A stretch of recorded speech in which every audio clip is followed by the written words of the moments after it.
Good day, everybody. Today we'll be demonstrating an interesting case of phacoemulsification where the patient had received severe blunt ocular trauma many years ago that caused this hard traumatic cataract with a fairly large dialysis of the bag complex. As you can see, there's almost 120-degree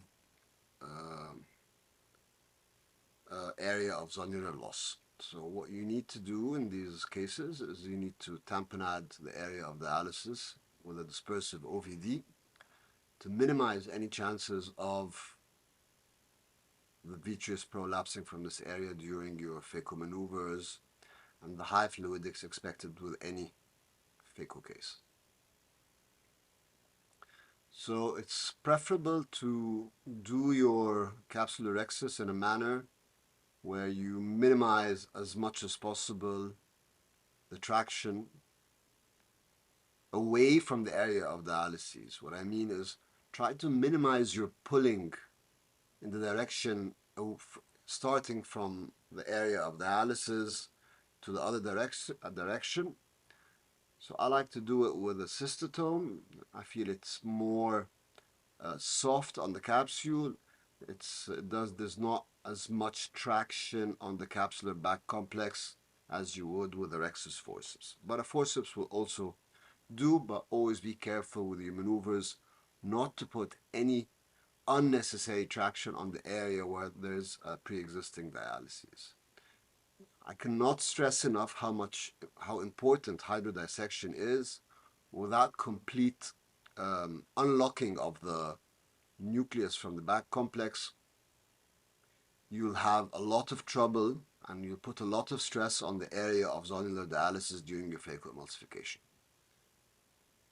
As you've seen, when I rotated the nucleus after hydrodissection, I rotated it in the direction of the dialysis, again not to put traction on this area. And then I did a little bit of viscodissection to open up the equator in anticipation of me implanting a capsule tension ring, trying to expand the equator of the eye of the cataract in the area of the dialysis, hoping to have a well-centered, stable IOL back complex at the termination of my surgery. In retrospect, I think I should have implanted my CTR in the opposite direction to stick to my philosophy of not putting a lot of traction on the area of the dialysis. This only occurred to me after completing my surgery, and as you can see, while implanting the IOL, you can see the extent of the dialysis that is present. So I stayed calm, and I slowly, with a little bit of difficulty, was able to implant my CTR inside the bag. As you can see, I lost control of the eyelet of the CTR, so I had to go in with 2 Sinskey hooks and to rub against the edge of my CTR, pull it centripetally or inwards in order until I can see the eyelet again, which I grabbed with a 2nd Sinskey hook to bring in to the center of my visual field so that I can re-engage the eyelet of the CTR and put it inside the bag where it's supposed to be.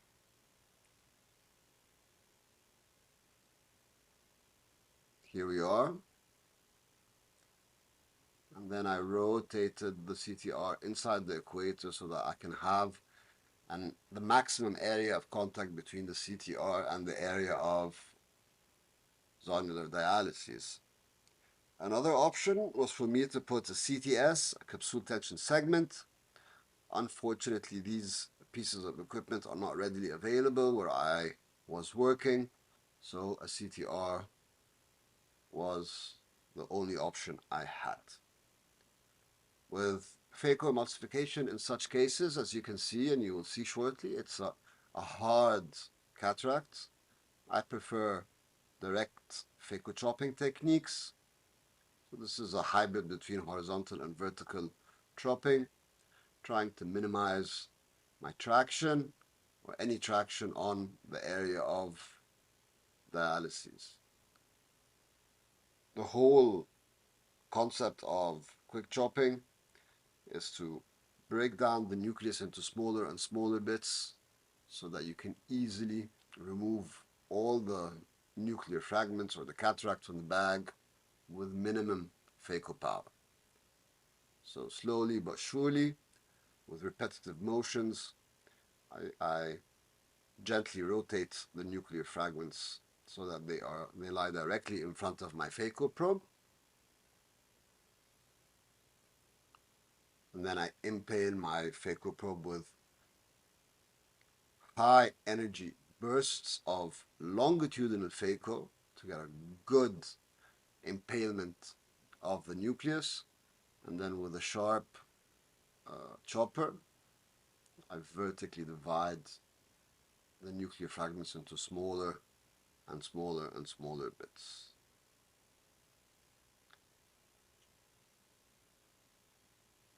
So again, I try to keep my rotation of the nuclear fragments as much as possible in the clockwise direction in this case, in order to minimize any unnecessary traction on the area of zonular dialysis, preventing the back complex from being furtherly damaged, and hopefully avoiding any kind of vitreous loss from this area where the zonules are weak.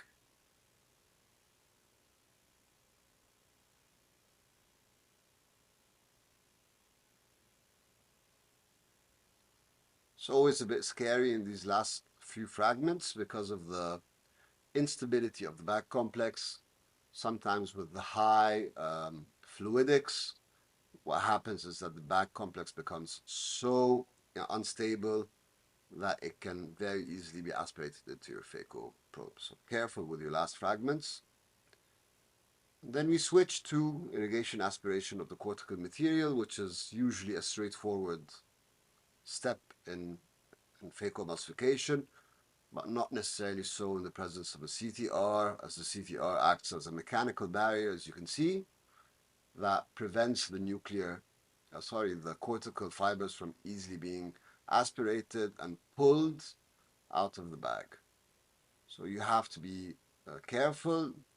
And what I do is that, as you can see here, I try not to pull the cortical fragments or cortical fibers too hard centrally. I try to aspirate the cortical material inside or behind the anterior capsule as close to the equator as possible, so as not to pull the dialyzed bag complex and cause further dialysis and further damage to the back complex.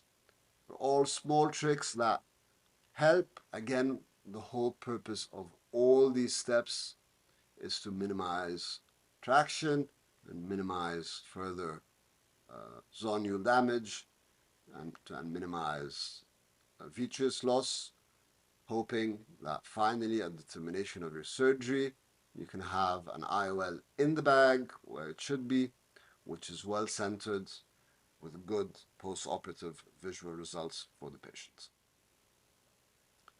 So yes, thankfully I was able to implant a single piece acrylic IOL inside the bag. I very slowly and carefully rotated it into its proper position, and this patient did fairly well after surgery with the best corrected visual acuity of 6/9.